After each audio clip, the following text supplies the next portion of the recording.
সালামু আলাইকুম। আমার পিছনে যে স্ক্রিনশটটা দেখতে পাচ্ছেন সেটা ফ্রেঞ্চ এম্বাসি, বাংলাদেশে অবস্থিত ফ্রেঞ্চ এম্বাসির টুইট লিঙ্ক। আনবিলিভেবল। উনি লিখেছেন কি শুনেন। আপনারা জানেন যে যুক্তরাষ্ট্রের ন্যাশনাল ডিএনআই ডাইরেক্টর,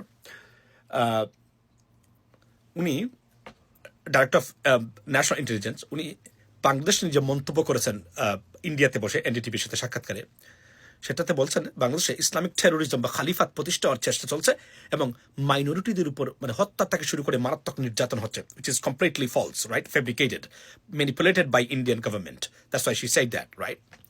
So এটা বাংলাদেশ প্রতিবাদ জানিয়েছে। আপনারা জানেন যে আমি প্রতিদিন আমার লাইভে চ্যানেল ইউএস বাংলাতে আমি বলেছি it is coming, this manipulation and propaganda, because India drowned into propaganda about Bangladesh, right? And it's failed so far, and this is the another effort and which is also failed as well. So আজকে বাংলাদেশ প্রতিবাদ জানিয়েছে, doctor Mohammad ইউনূসের government, তারা আপনার chief অ্যাডভাইজারের office থেকে একটা প্রতিবাদ জানিয়েছেন। সবচেয়ে আশ্চর্য ঘটনা হলো ফ্রেঞ্চ এম্বাসি তারা প্রতিবাদ এটা শেয়ার করেছেন এবং কি লিখেছেন আপনাকে বলি। How ridiculous, baseless and intellectually weak statement.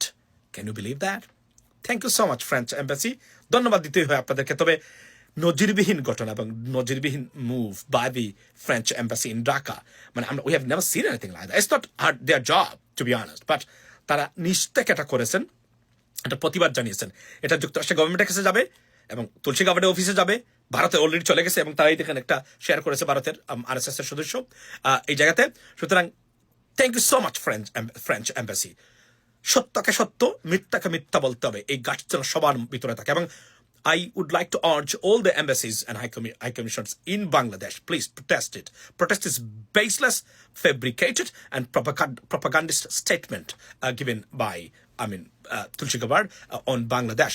I strongly believe that she was manipulated, she was misinformed by Indian authority. That's why she said that she's to be honest, she's a nice individual, as far as I know. She was a Democrat right now, and একটা wise lady. উনি এটা বলতে পারেন কিনা শুধুমাত্র ভারতীয়দের কারণে, উনি ইজ্জত বা আমি যদি বলি তার ক্রেডিবিলিটি নিয়ে প্রশ্ন উঠতেই পারে। এবং আজকে সেনেটর, মিশিগানের সেনেটর ডক্টর মোহাম্মদ ইউনূসের সাথে দেখা করে বলছেন এটা I think misinformed, এটা একটা ভুল তথ্য যে বাংলাদেশে এই ধরনের ঘটনা ঘটতে যাচ্ছে, উনি যেটা বলেছেন। সো এটা অলরেডি বুমেরাং হয়ে গেছে তুলসী গাবার্ডের জন্য এবং ইন্ডিয়ান গভর্নমেন্টের জন্য, যারা এটা চেষ্টা করেছিলেন। এবং once again thank you so much French embassy.